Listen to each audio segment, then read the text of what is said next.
Bonjour à tous et bienvenue dans cette petite vidéo. Aujourd'hui, nous allons voir comment créer des tableaux en langage HTML.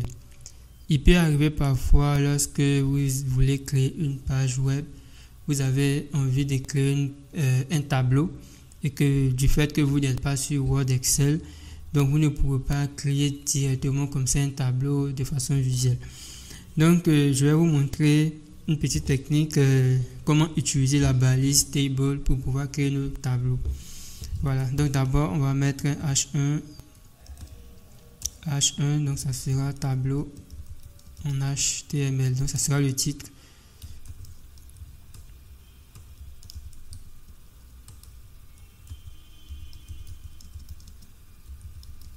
Voilà, donc je vais actualiser la page.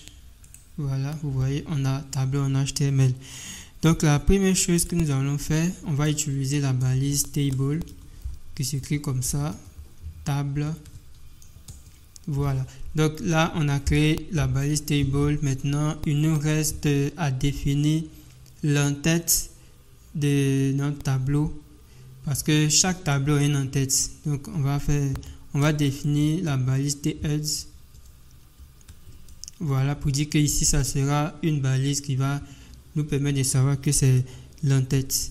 Et on va définir une autre balise tr, voilà, une ligne. Et puis on va définir le th. Donc ici c'est la première colonne. Donc le tr signifie une ligne. Donc ça sera une ligne d'entête. Et le th, on va définir la première colonne de notre entête. Donc là, je vais mettre non. Je vais dupliquer ça. Et ici, je vais mettre âge. Je duplique. Et ici, je vais mettre ville. Voilà. On va actualiser.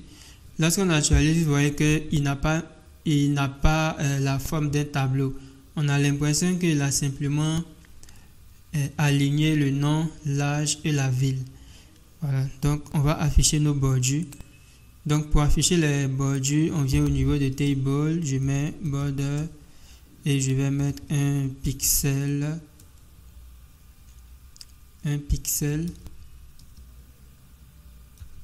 solide black. Voilà. Je actualise. Lorsque j'actualise, vous voyez maintenant qu'il affiche quelque chose d'intéressant. Bon, on va mettre directement border ici, border 2 points. Voilà, on va définir un style, c'est mieux. Et puis on va rajouter un padding aussi. Donc je mets un padding. On va mettre le padding à 5 pixels. J'actualise, comme ça au moins il y a un espace. Non, c'est plutôt un margin, pardon, je voulais. On va mettre un margin à 5 pixels ou padding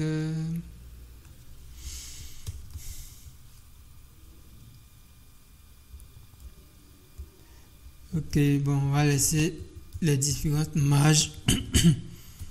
Voilà, on va laisser les bordures telles que ça est comme ça.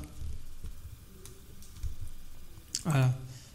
Maintenant, on va définir maintenant le code du tableau. Donc, je vais mettre la balise tbody. Et puis, on va définir la première ligne en mettant un tr. Et puis, on va mettre un td pour dire un élément. Pour dire que c'est un élément du tableau. Donc, la première colonne de la deuxième ligne. Donc, là, on va mettre un nom, Jean. Et puis l'âge, on va dire qu'il a 31.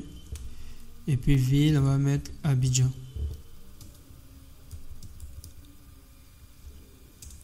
Et on va mettre une deuxième ligne, donc TD et Luc. Et puis l'âge, on va mettre 32. Et puis ville, on va mettre Boaké. Et on va mettre une troisième ligne, TR. TD, on va mettre Frédéric. L'âge, on va mettre 33. ville, on va mettre Beaunois. On va actualiser et voici un peu le tableau qui s'affiche correctement sans problème. Voilà. On va essayer d'ajouter un style. Donc je mets un style et on va mettre un padding à 5 pixels. On va actualiser. Voilà. Et on va mettre aussi un margin à 10 pixels. On va actualiser. Voilà. Ok, donc on va s'arrêter là pour cette petite vidéo. Donc merci d'avoir suivi cette vidéo sur le langage HTML. Donc vous savez maintenant comment définir un tableau en HTML. Mais il y a aussi des petits styles à mettre au niveau des tableaux. On peut définir la largeur à 100% pour qu'il prenne tout l'écran. Donc on va définir la largeur. Pour définir la largeur, je vais mettre l'attribut width égale 100%. Et on va actualiser et vous voyez que ça a pris carrément toute la largeur de notre écran.